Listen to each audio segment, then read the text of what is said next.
Couch, better known as the Affluenza teen, is out of jail. Walking out of the Tarrant County Jail, the 20-year-old stayed silent as he walked to a waiting Tesla car. A Texas woman was sentenced on Wednesday to 5 years in prison for voting illegally in the 2016 election. Time for another of my infuriating comparisons that one day I truly hope I no longer have to do, but that would mean relying on Texas not being Texas or America not being America. So let's take a trip to Tarrant County. First up is Ethan Couch, a now 20-year-old who drove drunk as a teenager and killed 4 people. Prosecutors in that 2013 case sought a 20-year jail sentence, but Couch received no prison time after a psychologist testified that Couch was a victim of Affluenza, a product of wealthy, privileged parents who never set limits for him. So as a result, he was sentenced to 10 years probation. During that time, he violated the terms of his very generous probation by drinking and then fleeing to Mexico before being brought back and sentenced to 2 years in prison. He was released just yesterday. Next up is Crystal Mason, a black woman also from Tarrant County, on probation for a previous fraud conviction for which she served 3 years in jail. Like Ethan though, she violated the terms of her probation, not by drinking or fleeing the country after being given probation for killing someone, but for voting in the 2016 election, not knowing that her voting rights had not been restored. And as a result, she was sentenced to 5 more years in prison.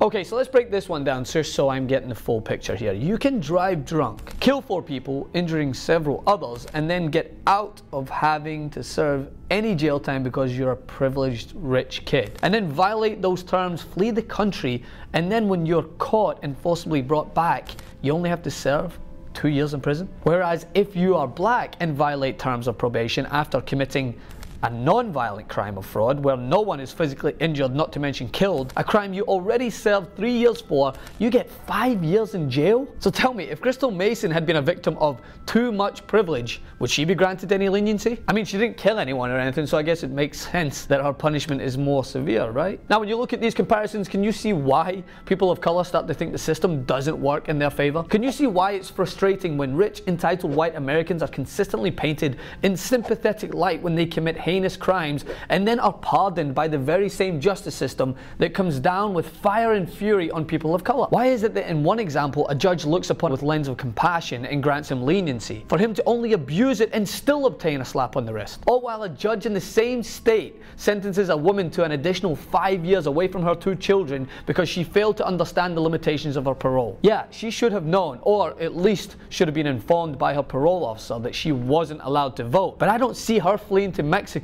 I see a woman owning up to her mistakes and looking for a way to engage in the civic duty of voting, only to be sucked back into the system that's hell-bent on meting out maximum punishment against certain groups based on their ethnicity and social status, while bending over backwards to make excuses and provide clemency for other favored classes of people. And if the excuse is, well, we all make mistakes, then fine, we all do. But not all of us are judged in a sympathetic light and offered repeated opportunities to right those wrongs. But I know I would be, simply because of the color of my skin and the privilege that goes with it. And I understand that that isn't okay. It's not okay that privilege is reserved for a select group of people. Justice is supposed to be blind, and that means colorblind as well. Follow me on Instagram at Francis M. Maxwell and on Twitter also at Francis M. Maxwell. Like and share this video. Continue to resist.